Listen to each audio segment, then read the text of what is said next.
এটা হচ্ছে অ্যাঙ্কারের একটা 65 ওয়াটের একটা অ্যাডাপ্টার, টাইপ সি টু আপনি অন্য যে পোর্টে ব্যবহার করেন, মানে টাইপ এখানে আউটপুট হচ্ছে টাইপ সি।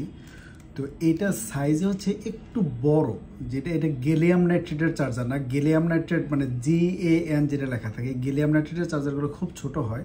তো আমি চাচ্ছিলাম ওই যে অ্যাঙ্কারের ন্যানো 2 একটা চার্জার আছে, ওইটা খুব ছোট, এটার 4 ভাগের 1 ভাগের সমান বা অথবা 3 ভাগের 1 ভাগ, কিন্তু আনফর্চুনেটলি ওইটা আমি পাই নাই।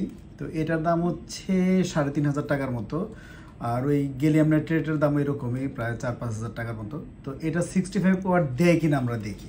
তো আমরা যদি এখানে একটা জাস্ট কেবল এই যে কানেকশান দিলাম, দিয়ে আমরা যদি কানেকশান দিই, এটা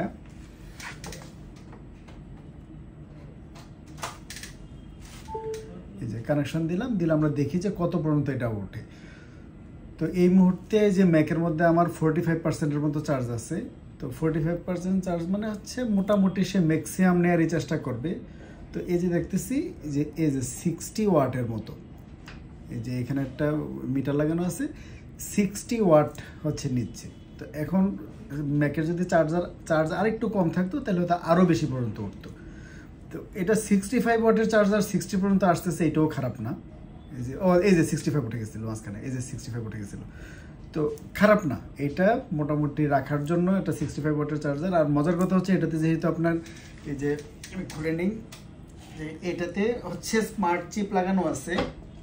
তো যেহেতু স্মার্ট চিপ লাগানো আছে, তো আপনি আইফোনও যদি চার্জ দেন, আইফোন ধরেন 20 বা 25 ওয়াট যাই নিক, মানে আইফোনের ক্যাপাসিটি অনুযায়ী সে চার্জ দিতে পারবে। এমন না যে আপনি 65 ওয়াট যদি আপনি লাগান আপনার আইফোন নষ্ট হয়ে যাবে, বিষয়টা কিন্তু তা না। আপনার আইফোন যতটুকু নিতে পারে সে অতটুকুই আপনারা দিবে। এগুলোর মধ্যে স্মার্ট চিপ লাগানো আছে, এরা নিজেরা কথা বলতে পারে যে তুমি কতটুকু নিতে পারো, সে কতটুকু দিবে, এগুলো সব নিজেরা কথা বলতে পারে। তো এটাও রাখতে পারেন। আর আমি গ্যালিয়াম নাইট্রেটের যেটা আছে যে অ্যাঙ্কারের ন্যানো 2, ওইটাও দেখে আমি কালেক্ট করতে পারি কিনা, যদি আমি কালেক্ট করতে পারি ওইটার আমি একটা রিভিউ দিয়ে দিব। তো তারপরে এই জিনিসটা পকেটে রাখার জন্য খারাপ না, ব্যাগের মধ্যে রাখার জন্য। Thank you.